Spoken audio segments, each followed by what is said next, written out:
মোৰ ঘৰ হৈছে টেকেলিয়াত। মোৰ নাম দহনা ভৰালী। আমাৰ ঘৰত মোৰ মা দেউতাহে আছিল। মই বহু দুখীয়া ঘৰৰ ছোৱালী আছিলোঁ। মই তেতিয়া BA পঢ়ি আছিলোঁ যোৰহাট কলেজত। মোৰ দেউতাই লোকৰ ঘৰত হাজিৰা কৰে। হাজিৰা কৰি যিমানটো পইচা পায় সিমানটো ঘৰখনেই নচলে। মোৰ কলেজৰ ফিজহে দিব লাগে।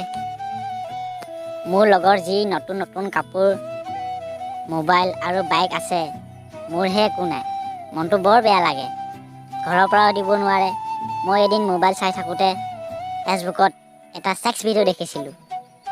তাৰপিছত মই গুগলত চাৰ্চ কৰি ছেক্স ভিডিঅ' চালোঁ। তাৰপিছত মোৰ মনলৈ আহিল, ময়ো এনেদৰে ভিডিঅ'বোৰ বনাব লাগিব। ঘৰৰ পৰাতো পইচা দিব নোৱাৰে। নহ'লে মইনো নতুন কাপোৰ, নতুন মোবাইল ল'বই নোৱাৰিম। আৰু ভাবিলোঁ ভিডিঅ'বোৰ বনাম কেনেকৈ। মোৰ লগৰ ল'ৰা এজনক মোৰ নাম্বাৰটো দিলোঁ। তাক ক'লোঁ, ৰাতি তুমি কল কৰিবা। সি ৰাতি 10টামান বজাত কল কৰিলে আৰু মই তাৰ লগত ছেক্সৰ বিষয়ে কথা পাতিলোঁ। সি ছেক্সৰ কথা কোৱাৰ লগে লগে সি ভিডিঅ' কল কৰিলে। ভিডিঅ' কল কৰি সি ক'লে, তোমাৰ ভোজখন চাওঁ দিয়া। মই ক'লোঁ ঠিক আছে, আৰু ভিডিঅ' কল ৰেকৰ্ড কৰিলোঁ মই। সি গমেই নাপায়। পিছদিনা কলেজলৈ যায় তাক ভিডিঅ'টো দেখুৱালোঁ।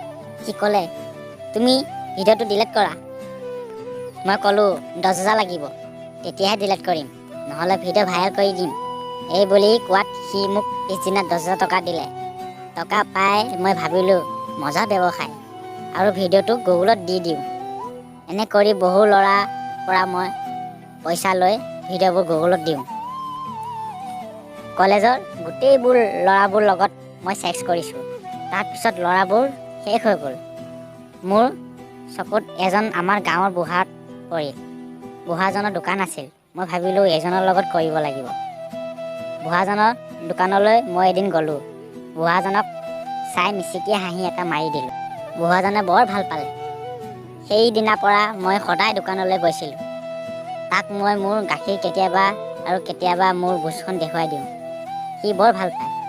মই এদিন তাক ক'লোঁ, আমাৰ ঘৰলৈ কালিলৈ যাবি, ঘৰত কোনো নাথাকিব, মোক চুদিবলৈ যাবি। সি হ'ব বুলি কৈ পিছদিনা আহিল। মই মোবাইলটো ভিডিঅ' ৰেকৰ্ডিং আৰম্ভ কৰি থৈ দিছোঁ। মই লাংটি হৈ ওচৰত তেল লগাই বহি আছোঁ। বুঢ়াজনে আহি মোক দেখা লগে লগে কাপোৰ খুলি দৌৰি আহিল আৰু মোক বিচনাত পেলাই লৈ গাখীৰ খাই আৰু ওচৰত আঙুলি মাৰি দিছে। বুঢ়াজন ইমান ছেক্স আছিল যে মোক প্ৰথম বুচত বাৰী ভৰাওঁতে ইমান জোৰকৈ দিছিল। ভৰাই দিওঁতে মই আহকৈ চিঞৰিছিলোঁ। তাৰপিছত বুঢ়াজনে মোক কান্ধত তুলি ল'লে আৰু যি দাঙি দাঙি চুদিছে। মোৰ বুচৰ পাৰবোৰ ইমান বিষাইছিল। বুচৰ পাৰবোৰ বিষত মই চিঞৰিছিলোঁ, আহ আহ উহ উহ আহ বুলি। বুঢ়াজনে ইমান যে ভাল পাইছে মোক চুদি। বুঢ়াজনৰ বাৰী পানী ওলোৱা সময়ত মোক চুপিবলৈ দিলে আৰু মই বাৰী পানী চুপিলোঁ। বাৰীডাল হাতত লৈ পেলাই বাৰীটো মাৰি দিলোঁ আৰু মুখত লৈ বাৰী পানীখিনি উলিয়াই দিলোঁ। তাৰপিছত বুঢ়াজনে বৰ ভাল পালে আৰু গ'লগৈ সি ঘৰত। মই বুচৰ পানীবোৰ মচি কাপোৰ পিন্ধি ভিডিঅ'টো গুগলত দিলোঁ। এনে সদায় বুঢ়াজনে আহে আৰু মোক সদায় চুদে। মই সদায় ভিডিঅ' বনাই আপলোড কৰোঁ। এনেকৈ 2-5 মাহমান হ'ল। তাৰপিছত কোনটো ভিডিঅ' আমাৰ গাঁৱৰ মানুহে দেখা পালে মোক ক'বলৈ ল'লে মই ৰেংডি বুলি। বুঢ়াজনে আমাৰ চুদাচুদি ভিডিঅ' ভাইৰেল হোৱা শুনি সি ফাঁচি লগাই মৰি থাকিল আৰু মোক পুলিচে লৈ গ'ল জেললৈ। জেলৰ পৰা মই আহি এই ঘটনাটো ক'বলৈ পাইছোঁ আপোনালোকক।